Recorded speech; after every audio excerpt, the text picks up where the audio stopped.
KG to PG, KG నుంచి PG దాకా పిల్లగాళ్ళను చదివించే బాధ్యత తెలంగాణ సర్కారుదే. చిన్న పిల్లగాండ్లు బళ్ళే చేరిన కాన్నుంచి పట్టా పుచ్చుకొని బయటికెళ్లేదాకా బట్టకు పొట్టకు తిప్పలు లేకుండా చూసుకుంటా నేను. రాసుకునే పెన్సిల్ కాన్నుంచి కాపీలు పుస్తకాల దాకా అన్ని పుక్కానికే ఇస్తాం. సన్న బియ్యం బువ్వ పెట్టి దొడ్డుగయ్యే తిండి పెట్టి జీవితంలో మంచి కొలువు దొరికేదాకా గురుకులాల్లోనే ఉంటది.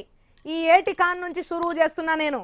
ఆ బడులు నేను కంటున్న కళ అన్నాడు కదా మన KCR sir.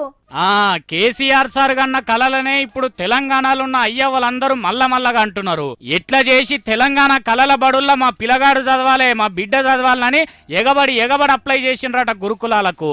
SC ST BC గురుకులాల్లో 5వ తరగతి చదివేందుకు దరఖాస్తు చేసుకోనరంటే ఏం తక్కువ 1,00,000 మంది పిల్లగాండ్లు పేరెక్కించుకున్నారట ఇంటర్నెట్ లా. బీసీలకు 119, ఎస్సీలకు 131, ఎస్టీలకు ఏం తక్కువ 70 గురుకులాలు. అంటే మొత్తంగా 320 గురుకులాలే ఉన్నాయి.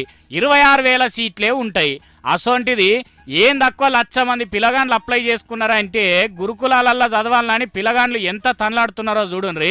ఎట్లనన్నా చేసి మావానికి సీట్ వస్తే బతికి బయటపడతావని అయ్యవ్వలు కూడా లైన్లలో నిలబడి మరీ దరఖాస్తు చేసుకుంటున్నారు.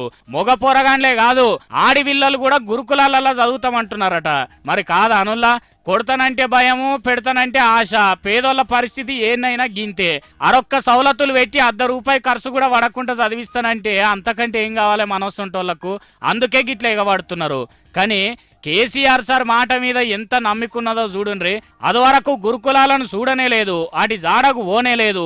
ఉత్తగా సీఎం సార్ చెప్పిన ముచ్చట మంచిగా చదివిస్తానన్న మాట పట్టించుకొని గింతమంది కదులుతున్నారంటే సారు ఈ మాట మీద వెనుకకు పోవద్దు. సార్ల మీదనో ఆఫీసర్ల మీదనో మంత్రుల మీదనో బదనాములు పెట్టినా మీకే చెడ్డ పేరు వస్తుంది సారో. మాట తప్పకుండా గురుకులాల చదువుకు ఇలువ దేవాలే. అట్లనే గురుకులాలు ఇంకిన్ని పెంచే ఉపాయం కూడా చేయండి సారు. సీటు రాకపోతే బాధపడతారు, వాళ్ళు మనోళ్ళేనా. జర్రంతా దయ కొద్దీ ఆలోచన చేయమని కోరుతున్నారు తెలంగాణ పబ్లిక్.